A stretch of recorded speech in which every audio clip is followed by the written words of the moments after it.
Hello everyone, কেমন আছো সবাই? তো আজকে আমি শেয়ার করে নিচ্ছি তোমাদের সঙ্গে আমার একটা চেস্ট ডে। তো আমি চেস্ট ডে শুরু করেছিলাম ফ্লোর পুশ আপস থেকে, যেটা কিনা তোমরা এখন দেখতে পাচ্ছ। অ্যান্ড আমি পুশ আপের অ্যাজ মাচ অ্যাজ পসিবল 3টে করে সেটস করেছি। অ্যান্ড 3টে সেটস পুশ আপের পরে আমি স্মিথ মেশিনে আজকে করেছিলাম ফ্ল্যাট বেঞ্চ প্রেস।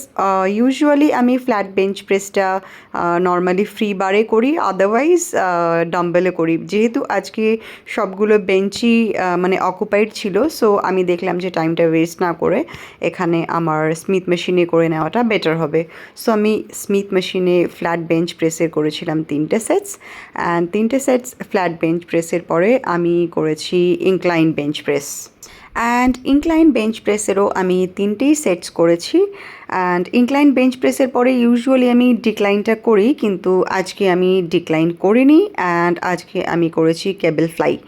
সো কেবল ফ্লাইয়ের পরে আমি করেছি ডাম্বেল পুল ওভার, যেটা কিনা চেস্টের জন্য আমরা অনেকেই করে থাকি, বাট এটা অনেকে না ল্যাট মাসলসের জন্যেও করে থাকেন।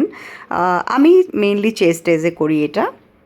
সো ডাম্বেল পুল ওভারেরও আমি 3টে সেট করেছি। অ্যান্ড 3টে সেট ডাম্বেল পুল ওভার করার পরে আমি আর চেস্টের কিছু করিনি। অ্যাকচুয়ালি চেস্ট ডেটা না আমি খুব বেশি করি না, ওয়ান্স আ উইক আমি চেস্ট ডে করি। অ্যান্ড খুব বেশি ওয়ার্কআউটও সেটাতে ইনক্লুড করি না। আমি চেস্টের সঙ্গে ট্রাইসেপস করি। অ্যান্ড ট্রাইসেপসের জন্যও আমি খুব বেশি কিছু করি না। আমি 3টে করে ওয়ার্কআউট আর 3টে সেট করি ট্রাইসেপসের জন্যে, বাট এটা ডিপেন্ড করছে এক এক দিন এক এক রকম করি। আমি যে প্রতিদিনই একই ওয়ার্কআউট করি ট্রাইসেপসের জন্য সেটা নয়। ধরুন 1 মান্থ একটা রুটিন ফলো করলাম, তারপরে আবার নেক্সট মান্থ আর একটা রুটিন ফলো করলাম। এরকম করে আর কি নিজে একটুখানি বুঝে শুনে মিলিয়ে মিশিয়ে এভাবেই করতে থাকি।